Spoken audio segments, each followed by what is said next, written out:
আসসালামু আলাইকুম বন্ধুরা, আজকের এই ভিডিওতে আমরা আলোচনা করব গাইনোমিক্স সব জেলাটিন ক্যাপসুল বা সাপোজিটরি সম্পর্কে।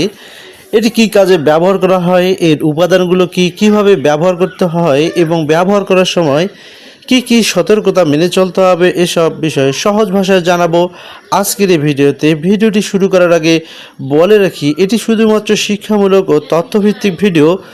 কোনো ঔষধ ব্যবহারের আগে অবশ্যই একজন নিবন্ধিত চিকিৎসকের পরামর্শ নিন। প্রথমে জানবো গাইনোমিক্স কি। গাইনোমিক্স হলো একটি ভ্যাজানাল সফট জেলাটিন ক্যাপসুল, অর্থাৎ এটি মুখে খাওয়ার জন্য নয়, শুধুমাত্র যোনিপথে ব্যবহারের জন্য তৈরি করা হয়েছে।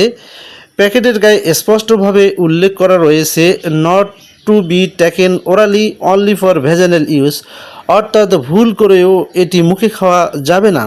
গাইনোমিক্স ক্যাপসুলটি বা সাপোজিটরিটি উৎপাদন করেছে ড্রাগ ইন্টারন্যাশনাল বাংলাদেশ লিমিটেড এবং এর বর্তমান বাজার মূল্য প্রতিটি ক্যাপসুলের দাম হচ্ছে 26 টাকা।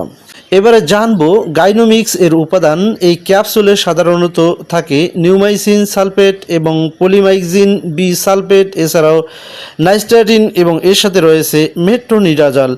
এই উপাদানগুলো বিভিন্ন ধরনের ব্যাকটেরিয়া ও ফাঙ্গাল সংক্রমণের বিরুদ্ধে কাজ করতে সাহায্য করে। ডাক্তাররা কোন কোন ক্ষেত্রে ব্যবহার করেন, এবার আমরা সে সম্পর্কে জানবো। ডাক্তাররা সাধারণত যোনিপথে কিছু সংক্রমণের ক্ষেত্রে এই ধরনের ওষুধ দেওয়ার পরামর্শ দিয়ে থাকেন, যেমন ব্যাকটেরিয়াল সংক্রমণ, ফাঙ্গাল বা ইস্ট সংক্রমণ, মিশ্র ধরনের ভ্যাজানাল ইনফেকশন। সংক্রমণের কারণে অস্বাভাবিক স্রাব, দুর্গন্ধ, চুলকানি বা অস্বস্তি থাকলে চিকিৎসকের পরামর্শ অনুযায়ী ব্যবহার করা হতে পারে। তবে রোগ নির্ণয় ছাড়া নিজে নিজে ব্যবহার করা ঠিক নয়।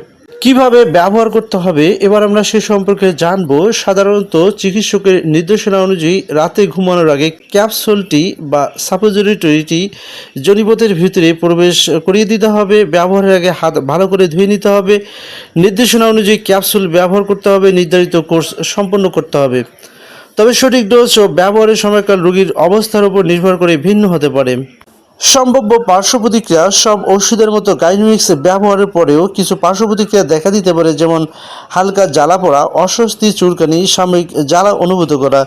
যদি তীব্র অ্যালার্জি, অতিরিক্ত ব্যথা বা অন্য কোনো গুরুতর সমস্যা দেখা দেয়, তাহলে দ্রুত চিকিৎসকের সাথে যোগাযোগ করুন। গাইনোমিক্স ক্যাপসুলটি ব্যবহারের সময় সতর্কতা। চিকিৎসকের পরামর্শ ছাড়া ব্যবহার করবেন না।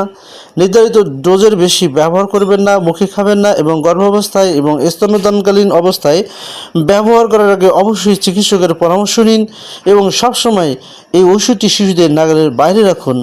সম্মানিত ভিউয়ার্স, গুরুত্বপূর্ণ কথা সেটি হচ্ছে, অনেক সময় একই ধরনের উপসর্গ বিভিন্ন রোগের কারণে হতে পারে। তাই শুধুমাত্র উপসর্গ দেখে ঔষধ ব্যবহার না করে সঠিক রোগ নির্ণয় করানোই খুবই গুরুত্বপূর্ণ। মনে রাখবেন, সঠিক চিকিৎসা এবং চিকিৎসকের পরামর্শই নিরাপদ ও কার্যকর চিকিৎসার মূল চাবিকাঠি। সম্মানিত ভিউয়ার্স, ভিডিওটি যদি তথ্যবহুল মনে হয়ে থাকে তাহলে একটি লাইক দিন, বন্ধুদের সাথে শেয়ার করুন এবং স্বাস্থ্য বিষয়ক আরও নির্ভরযোগ্য তথ্য পেতে আমাদের চ্যানেলটিকে সাবস্ক্রাইব করে রাখুন। সবাই ভালো থাকুন, সুস্থ থাকুন। আজকের মতো এখানেই বিদায় নিচ্ছি। আল্লাহ হাফেজ।